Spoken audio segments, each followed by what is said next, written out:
menunjukkan satu pertanyaan yang penting bagi kita semua selama kita menjadi orang percaya. Saya gumulkan ini di hadapan Tuhan selama 1 minggu. Saya bertanya sama Tuhan, Tuhan, sebenarnya untuk saat sekarang ini khotbah sering disampaikan, tetapi ada sesuatu yang percaya Tuhan ingin sampaikan, sesuatu yang praktis, yang simple, yang sederhana Tuhan ingin sampaikan kepada kita. Itu yang terpenting dan kita bisa pahami. Saudara, kalau saudara pernah lihat di Kidung Jemaat, ada pujian yang mengatakan Yesus adalah gembala, kami seperti dombanya, gitu ya. Itu ada pujian seperti itu. Berarti kalau pujian itu sudah kita pujikan, di mana saja orang Kristen di dunia ini mesti mengatakan bahwa Yesus adalah gembala. Di rumah-rumah pasti sering ada gambar Tuhan Yesus bawa tongkat kemudian gendong wedus, ya toh? Gendong domba. Dan kita mengatakan Yesus adalah gembalaku, sering berkata gitu. Dan aku adalah domba-dombanya. Sering orang Kristen tidak akan pernah mengatakan kalau Yesus bukan gembalanya, pasti mengatakan Yesus adalah gembalanya. Tapi menjadi perenungan kita bersama adalah yang menggelitik hati kita, yang perlu kita bertanyakan sama-sama di ayat 3 dan 4. Dikatakan apa? Untuk Dia penjaga membuka pintu, dan domba-domba mendengarkan suaranya, dan Ia memanggil domba-dombanya masing-masing menurut namanya, dan menurutnya menuntunnya keluar. Jika semua dombanya telah dibawanya keluar, ia berjalan di depan mereka dan domba-domba itu mengikuti dia. Karena mereka mengenal apa? Suaranya. Pertanyaan saya begini. Ketika saya sama-sama tanya sama Tuhan begini, Tuhan, apakah orang Kristen semua pernah mendengarkan suaramu? Dan sekarang saya bertanya kepada saudara semua dimanapun saudara berada. Selama hidup saudara menjadi orang Kristen, pernah mendengarkan suara Tuhan? Saya percaya 90%, bisa dikatakan 95% orang di dunia ini yang Kristen pasti tidak ada yang tidak pernah mendengarkan suara Tuhan. Betapa sayangnya ketika kita mengaku bahwa saya adalah domba, Yesus adalah gembala, tetapi kita tidak pernah mendengarkan kata-kata Tuhan. Saya hari ini tidak akan banyak berbicara berkhotbah, tetapi satu yang ingin saya berikan pada saudara. Tuhan ingatkan ke saya bahwa ajarkan kita semua untuk bisa bagaimana caranya mendengarkan suara Tuhan. Kalau kita bisa mendengarkan suara Tuhan, saudara akan senang hidup ini ya seperti itu. Firman Allah ini berkata apa? Domba-dombanya mendengar suaranya. Dan dia memanggil domba-dombanya masing-masing menurut apa? Namanya, dan menuntun dia apa? Keluar. Saudara, kalau kita mengaku saya kok ini domba, Yesus adalah gembala kita, mestinya kita itu pasti mendengarkan suaranya gembala kita setiap hari. Toh? Pertanyaan pertama. Yang kedua, mestinya hidup kita itu apa? Yesus mengenal kita. Saya mau bertanya kepada saudara, ketika saudara berdoa, apakah saudara jamin kalau Tuhan Yesus mengenal saudara? Wah, apa Gusti Yesus ini ngerokok ndongaku ya? Sampai-sampai gitu ya. Berarti bukan berarti nggak mau boleh didoakan, tidak. Coba kalau saudara yakin kalau Yesus itu mengenal nama saya, saudara tidak perlu bengoi Bang Edo tuh. Bang, tolong doakan gitu. Lah, saudara itu punya gembala kok malah ngongkon aku gitu loh. Hah? Bisa nggak kira-kira nalar masuk gini ya? Tapi karena kita kadang-kadang aku nak doa katanya kurang sakti gitu loh. Berarti apa? Kita sudah menyadari bahwa aku ini sebenarnya Tuhan ini kayak nggak kenal sama saya gitu loh. Kok lo ya ampun doa Mas bagus dibandingkan karo Mas Kris. Tapi kok doa Mbak Pipit itu lo ya ampun, misalnya begitu. Bukankah itu menjadi pertanyaan kita? Apakah Yesus mengenal nama saya? Tapi kadang-kadang kita makan, oh enggak, Yesus gembalaku. Lah, kamu siapa? Domba-dombanya. Tapi tanpa kita sadari, kita nggak pernah mendengarkan suaranya Tuhan. Yang ketiga pertanyaannya, ayat ini berkata apa? Dia menuntun kita di mana kita berjalan. Saudara, menarik sekali kok saudara bisa mendengarkan suara Tuhan. Kenapa? saudara akan tahu hari ini aku harus mau kemana Tuhan. Saya berbicara ini bukan berarti saya ini teori, enggak ya. Dan saya sudah menyaksikan hidup saya seperti itu. Saya enggak pernah misalkan melakukan sesuatu itu enggak tanya sama Tuhan dulu. Ya. Jadi kalau Tuhan belum berbicara, saya enggak akan ngomong apa-apa, saudara. 1 minggu saya merenungkan firman Allah ini, ketika Tuhan katakan belum ngasih apa-apa, saya tidur. Ya kan? Lah kemudian ketika Tuhan katakan, kamu belajar nih, ingat, saya orek-orek, nanti sambil jalan sambil apa-apa tuh. Kalau saudara mengalami berbicara sama Tuhan, Tuhan akan bicara pada saudara mulai hati saudara. Tidak mulai pendengaran saudara.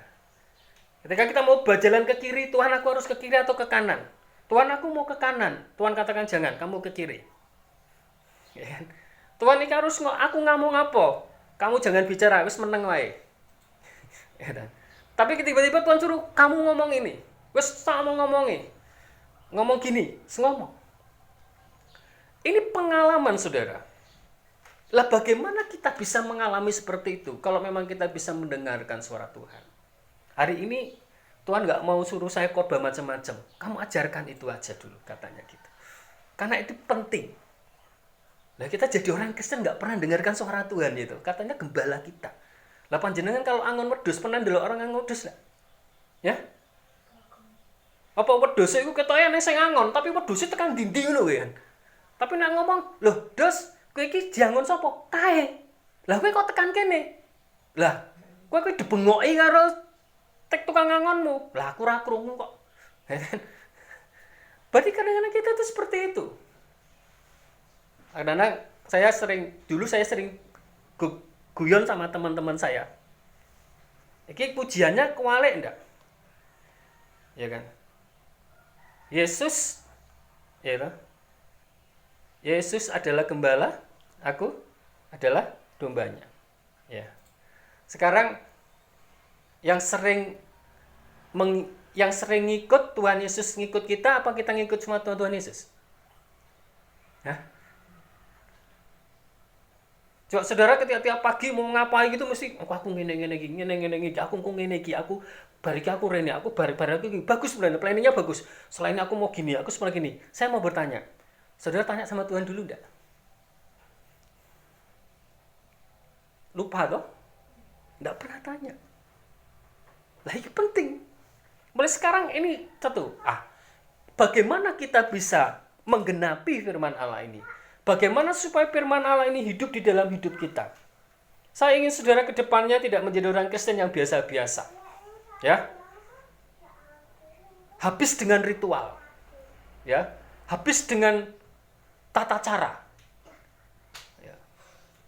Saudara baca firman Allah, misalkan saya itu bawa Alkitab sampai 3 buku tebel-tebel. Tapi kalau tidak memiliki hubungan pribadi dengan Tuhan, nggak ada artinya. Itu hanya cuma sebagai pengetahuan saja. Bagaimana caranya? Simpel banget. Dan sering-sering saya sampaikan pada saudara semua. Domba-domba mendengarkan suaranya. Dan ia memanggil domba-dombanya masing-masing menurut namanya dan menuntunnya keluar. Saudara, lihat. Bagaimana saya bisa mendengar suara gembala? Saudara, saya diingatkan Tuhan. Sederhana sekali. Kuncinya di sini. Di Alkitab. Ya. Kuncinya di Alkitab. Lah kenapa kuncinya di Alkitab? Tuhan akan melatih kita melalui ketaatan kita lewat Alkitab. Sebelum Tuhan berbicara langsung kepada saudara dengan saya. Jadi sederhana banget. Saudara setiap hari membaca firman Allah, sanggup saudara satu perikop, saudara pahami apa yang diperintahkan Tuhan, lakukan apa yang diperintahkan Tuhan. Hari ini saya diperintahkan Tuhan, hendaklah engkau jangan berbohong. Berarti hari ini saya nggak boleh berbohong. Ya kan? Besok saya baca lagi ternyata Tuhan katakan kamu jangan mencuri. Berarti apa? Hari kemarin saya nggak boleh berbohong, hari ini nggak boleh mencuri. Ada 2 poin saudara lakukan. Terus. Kalau 30 hari saudara bisa mendengarkan firman Allah, yang diperintahkan Allah, 30 itu saudara lakukan seterusnya. Tambah terus.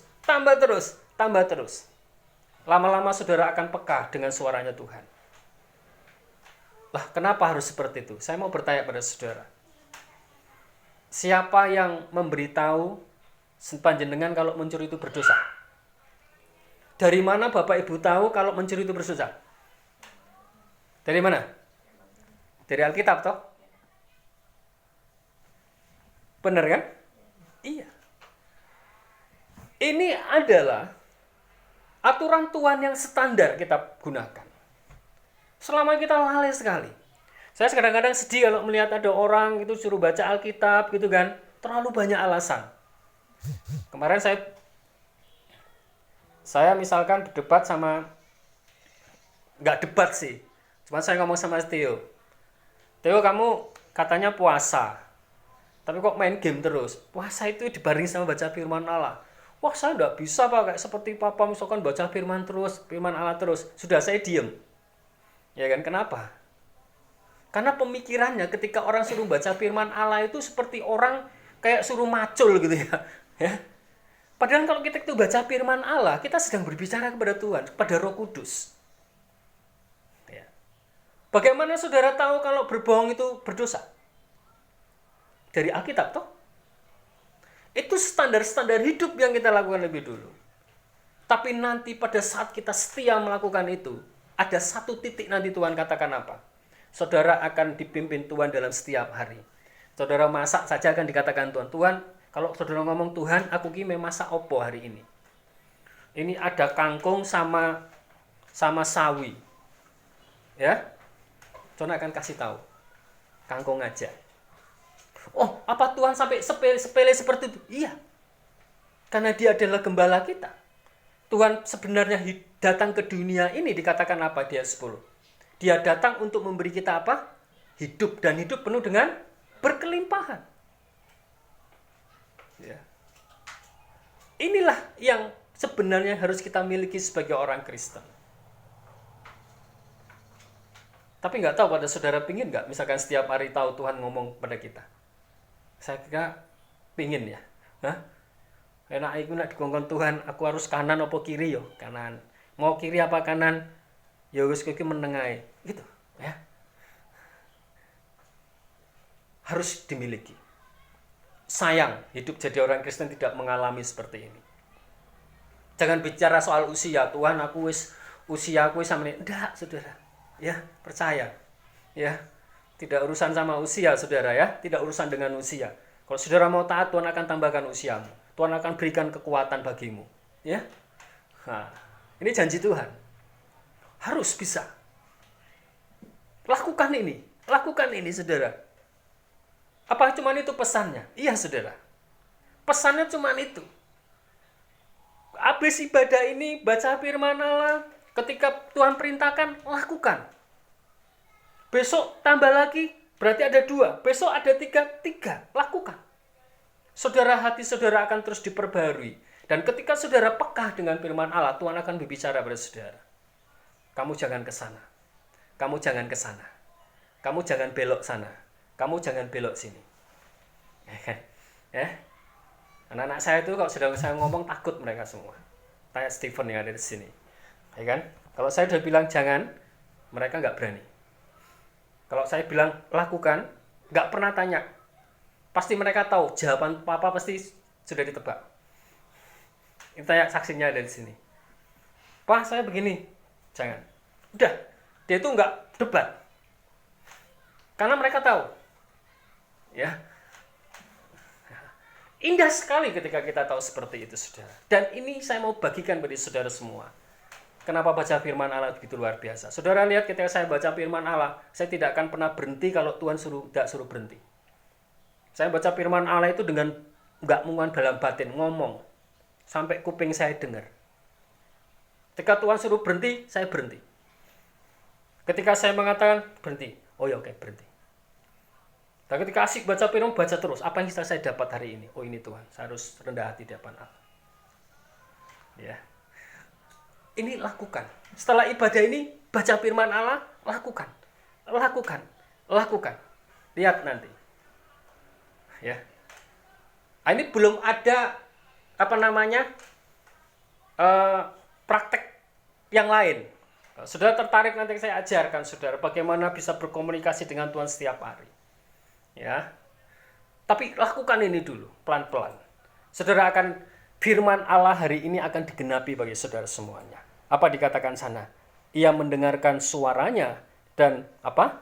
Dia memanggil domba-dombanya masing-masing menurut namanya dan menuntun dia keluar. Kalimat menuntun keluar itu apa? Berarti kan Tuhan tahu toh, kita ngikuti apa maunya Tuhan toh. Menuntun keluarin nak metu ke kandang. Jadi gembala itu di depan. Jadi di Timur Tengah sana itu kenapa gembala ada di depan? Karena Timur Tengah itu kalau di Indonesia kan angon di belakang, wedhusnya nang ngarep. Kalau di Timur Tengah gembalanya di depan. Kenapa? Dia cuman ada tongkat, ada seperti kaleng. Di tongkatnya bunyi gemerincing, cering gitu. Jadi dombanya itu cuma ngikuti suaranya. Jadi kalau misalkan suaranya di depan itu ya mereka jalan. Kenapa? Karena begitu banyaknya domba sampai ratusan ribuan bisa jadi.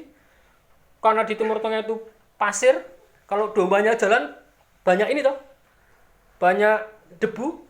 Lah piye yang pendelok dalan ngarep? Enggak bisa toh. Acuannya dombanya apa? Suaranya gembalanya. Suara yang dibawa gembalanya. Jadi kalau gembalanya kering gitu, oh berarti di sana. Kalau belok dia belok kering, oh suaranya di sana. Dombanya itu nggak bisa lihat jalan. Bisa bayangkan saudara dengan saya bisa nggak lihat 1 jam ke depan hidup panjenengan? Jangan-jangan ketika saya baru khotbah ini sampai rumah dolayatan